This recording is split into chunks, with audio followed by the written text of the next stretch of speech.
everyone, I'm in school today, so I thought it would be a nice way to start off the video if I take you through the corridor and film it, and you can, it's a bit like you're walking to class, like you're still at school a little bit of you is still here. So I'm gonna do that now and hopefully you enjoy it. So here we are. Maybe you've just come up the stairs from food tech, even though you should be coming up the other stairs and going down the stairs from food tech, but oh well. And we can have a look at our corridor once again, with all the beautiful paintings on the wall.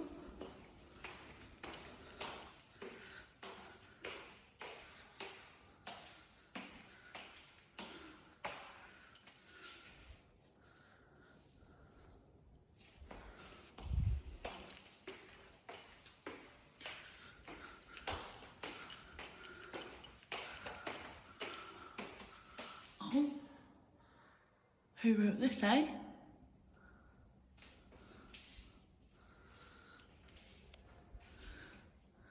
What author is that? The author of the book we're reading.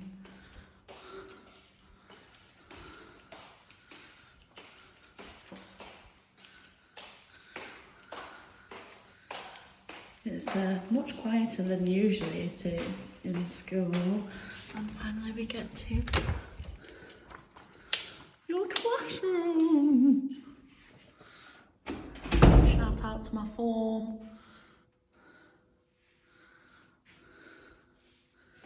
I really do wish that I was still up here able to teach you in person, but hopefully this will make you feel a little better. And we've got our class mascots, some stickers. I'm going to give you all one of these. You will get a fantastic sticker, well done. I think this one is my favourite. Which one is your favourite? I like this one as well. As you can see, there's a common theme. I like the book ones. Oh, the Warhammer from the Warhammer Club.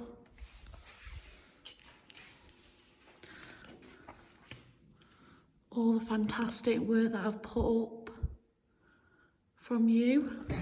And we'll go to the wonderful workboard. There are a few pieces on there at the moment.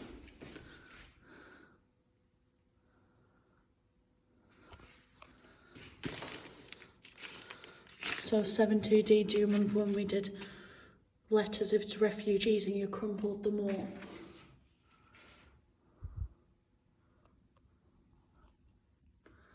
This is fantastic.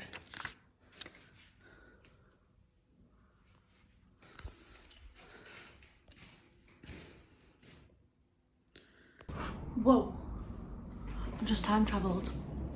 So, we're going to read the rest of chapter 1 of The Hobbit, and we're going to read to the end of chapter 1. So then we've done a whole chapter. So we found out what Bilbo's purpose was.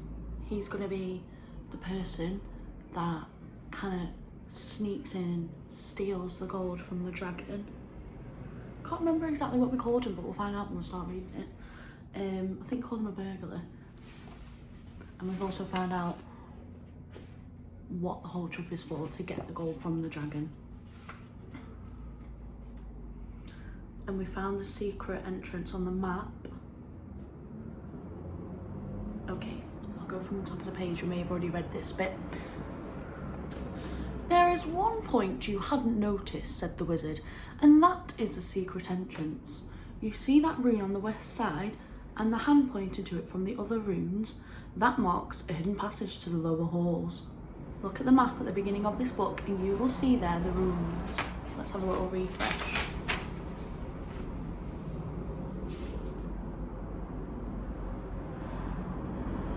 Actually, I think these are the runes.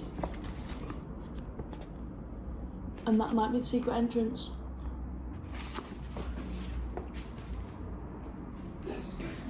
It may have been secret once, said Thorin, but how do we know that it's secret any longer? Old Smaug has lived there long enough now to find out anything there is to know about those caves. He may, but he can't have used it for years and years. Why? Because it is too small. 5 feet high in the door and 3 may walk abreast, says the runes. But Smaug could not creep into a hole that size, not even when he was a young dragon, certainly not after devouring so many of the dwarves and men of Dale. It seems like a great big hole to me, squeaked Bilbo, who had no experience of dragons and only of hobbit holes. He was getting excited and interested again, so that he forgot to keep his mouth shut. He loved maps, and in his hall there hung a large one of the county round with all his favourite walls marked on it in red ink. How could such a large door be kept secret from everybody outside, apart from the dragon, he asked. He was only a little hobbit, you must remember. In lots of ways, said Gandalf, but what way this one has been hidden we don't know without going to see. From what it says on the map, I should guess there is a closed door which has been made to look exactly like the side of a mountain. That is the usual dwarves' method. I think that is right, isn't it? Quite right, said Thorin. Also, went on Gandalf, I forgot to mention that with the map went a key, a small and curious key. Here it is, he said, and handed it to Thorin, a key with a long barrel and intricate wards made of silver. Keep it safe. Indeed I will, said Thorin, and he fastened it upon a fine chain that hung about his neck and under his jacket. Now things began to look more hopeful. This news alters them much for the better. So far we had no clear idea what to do. We thought of going east as quiet and carefully as we could, as far as the long lake. After that the trouble would begin. A long time before that, if I know anything about the roads east, interrupted Gandalf. We might go from there up along the river running, went on Thorin, taking no notice. And so to the ruins of Dale, the old town in the valley there, under the shadow of the mountain. But we none of us like the idea of the front gate. The river runs right out of it through the great cliff at the south of the mountain, and out of it comes the dragon too, far too often, unless he has changed his habits.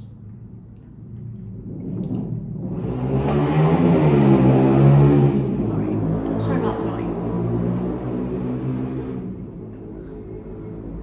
That would be no good, said the wizard. Not without a mighty warrior, even a hero. I tried to find one, but warriors are busy fighting one another in distant lands, and in this neighbourhood heroes are scarce, or simply not to be found. Swords in these parts are mostly blunt, and axes are used for trees, and shields as cradles or dish covers, and dragons are comfortably far off, and therefore legendary. This is why I settled on burglary, especially when I remembered the existence of a side door.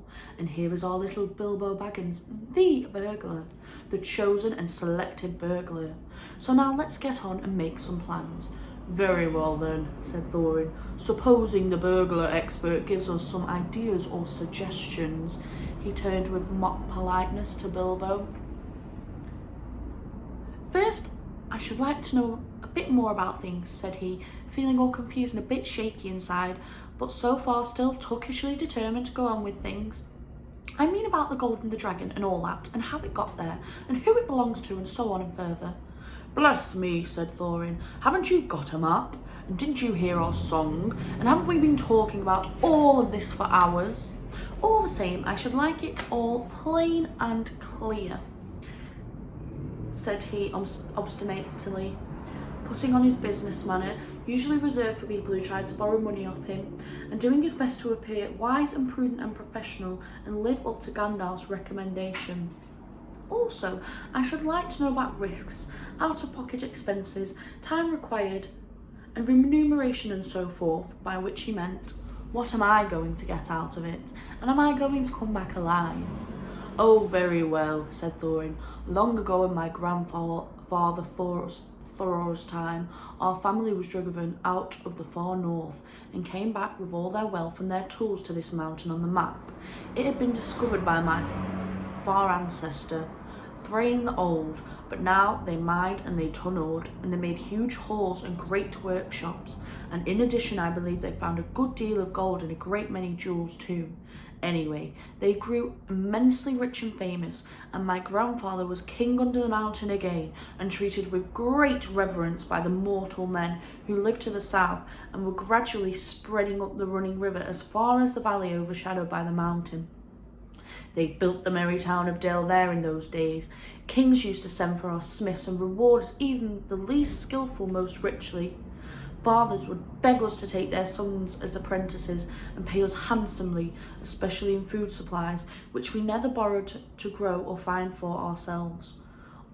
Altogether, those were good days for us, and the poorest of us had money to spend and to lend, and leisure to make beautiful things just for the fun of it, not to speak of the most marvellous and magical toys, the like of which is not to be found in the world nowadays.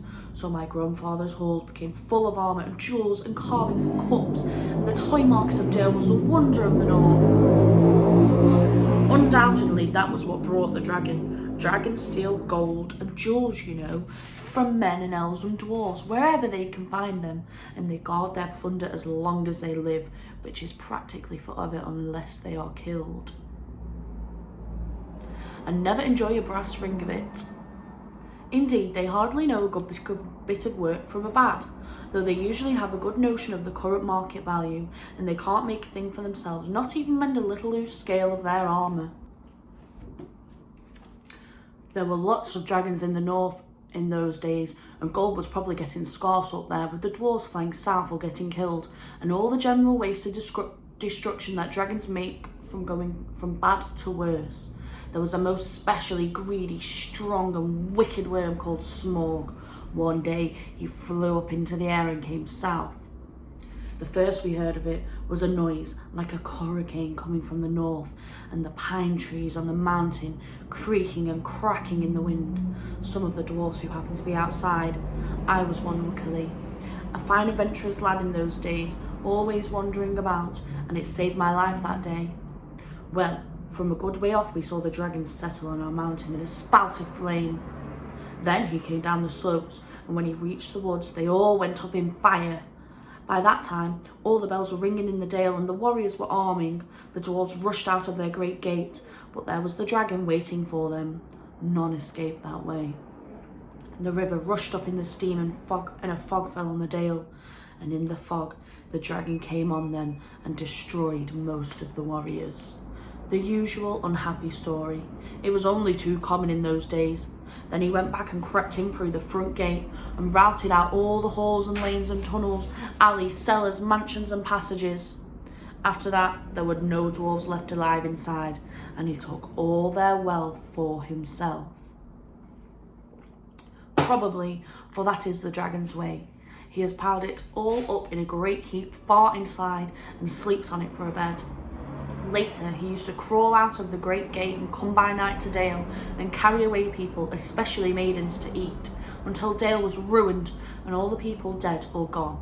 What goes on there now I don't know for certain, but I don't suppose anyone lives nearer to the mountain than the far edge of the long lake nowadays. The few of us that were well outside sat and wept in hiding and cursing Smaug, and there we were unexpectedly joined by my father and grandfather with singed beards. They looked very grim, but they said very little. When I asked how they had got away, they told me to hold my tongue and said that one day in the proper time I should know. After that we went away, and we have had to earn our livings as best we could, up and down the lands, often enough sinking as low as blacksmith work or even coal mining. There were lots of dragons in the north in those days, and gold was probably getting scarce up there, with the dwarves flying south or getting killed, and all the general waste of destruction that dragons make from going from bad to worse. There was a most specially greedy, strong and wicked worm called Smaug. One day he flew up into the air and came south. The first we heard of it was a noise like a hurricane coming from the north, and the pine trees on the mountain creaking and cracking in the wind. Some of the dwarves who happened to be outside, I was one luckily, a fine adventurous lad in those days, always wandering about, and it saved my life that day. Well, from a good way off we saw the dragon settle on our mountain in a spout of flame. Then he came down the slopes, and when he reached the woods, they all went up in fire. By that time, all the bells were ringing in the dale and the warriors were arming. The dwarves rushed out of their great gate, but there was the dragon waiting for them. None escaped that way. The river rushed up in the steam and a fog fell on the dale, and in the fog, the dragon came on them and destroyed most of the warriors. The usual unhappy story. It was only too common in those days. Then he went back and crept in through the front gate and routed out all the halls and lanes and tunnels, alleys, cellars, mansions and passages. After that, there were no dwarves left alive inside, and he took all their wealth for himself. Probably, for that is the dragon's way. He has piled it all up in a great heap far inside and sleeps on it for a bed. Later, he used to crawl out of the great gate and come by night to Dale and carry away people, especially maidens, to eat, until Dale was ruined and all the people dead or gone. What goes on there now I don't know for certain, but I don't suppose anyone lives nearer to the mountain than the far edge of the long lake nowadays. The few of us that were well outside sat and wept in hiding and cursing Smaug, and there we were unexpectedly joined by my father and grandfather with singed beards. They looked very grim, but they said very little. When I asked how they had got away, they told me to hold my tongue and said that one day in the proper time I should know. After that we went away, and we have had to earn our livings as best we could, up and down the lands, often enough sinking as low as blacksmith work or even coal mining. But we have never forgotten our stolen treasure, and even now, when I will allow we have a good bit laid by and not so badly off. Here Thorin stroked the gold chain around his neck. We still mean to get it back, and to bring our curses home to Smaug, if we can. I have often wondered about my father's and grandfather's escape. I see now they must have had a private side door, which only they knew about. But apparently, they made a map, and I should like to know how Gandalf got hold of it, and why it did not come down to me, the rightful heir. I did not get hold of it, I was given it, said the wizard. Your grandfather, Faror, was killed, you remember, in the mines of Moria by Azog the goblin. Curse his name, yes, said Thorin. And Thrain, your father, went away on the 21st of April, 100 years ago last Thursday, and has never been seen since. True, said Thorin. Well, your father gave me this to give you, and if I have chosen my own time and way for handing it over, you can hardly blame me, considering the trouble I had to find you. Your father could not remember his own name when he gave me the paper, and he never told me yours, so on the whole thing I think I ought to be praised and thanked. Here it is, said he, handing the map to Thorin. I don't understand, said Thorin, and Bilbo felt he would like to say the same. The explanation did not seem like an explanation. Your grandfather, said the wizard slowly and grimly, gave the map to his son for safety before he went to the mines of Moria. Your father went away to try his luck with the map after your grandfather was killed, and lots of adventures of the most unpleasant sort he had, but he never got near the mountain. How he got there I don't know, but I found him a prisoner in the dungeons of the necromancer. Whatever were you doing there? Asked Thorin with a shudder, and all the dwarves shivered. Never you mind. I was finding things out as usual, and a nasty, dangerous business it was. Even I, Gandalf, only just escaped. I tried to save your father, but it was too late. He was witless and wandering and had forgotten almost everything except the map and the key. We have long ago paid the goblins of Moria, said Thorin. We must give a thought to the necromancer. Don't be absurd, he is an enemy far beyond the powers of all the dwarves put together. If they could all be collected again from the four corners of the world. The one thing your father wished was for his son to read the map and use the key. The dragon and the mountain are more than big enough tasks for you. Hear, hear, said Bilbo, and accidentally said it aloud. Hear what? They all said, turning suddenly towards him, and he was so flustered that he answered, Hear what I have got to say. What's that? They asked. Well, I should say that you ought to go east and have a look around. After all, there is a side door, and dragons must sleep sometimes, I suppose.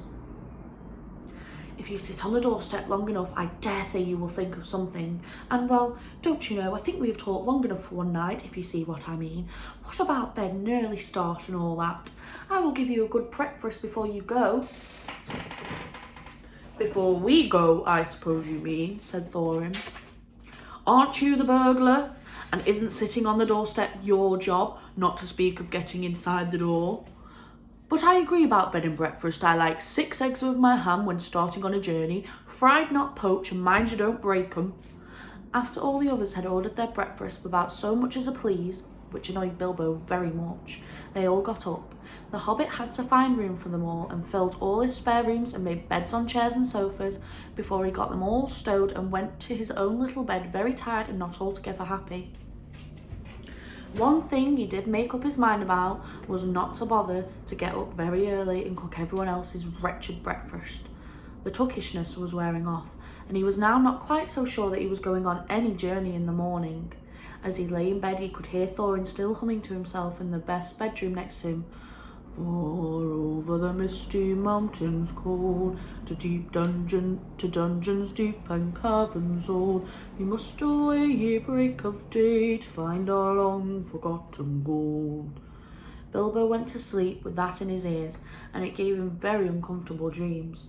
It was long after the break of day when he woke up. So, we have now finished chapter 1, and we are on to chapter 2 next time, which is called Roast Mutton. The picture for chapter 1, so the chapter that we just finished was called An Unexpected Party, and it is a picture of Bilbo's, the front of his Hobbit hole.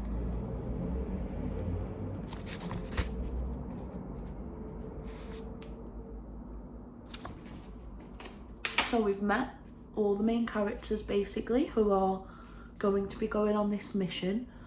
We're not yet sure if Bilbo's going to go on it.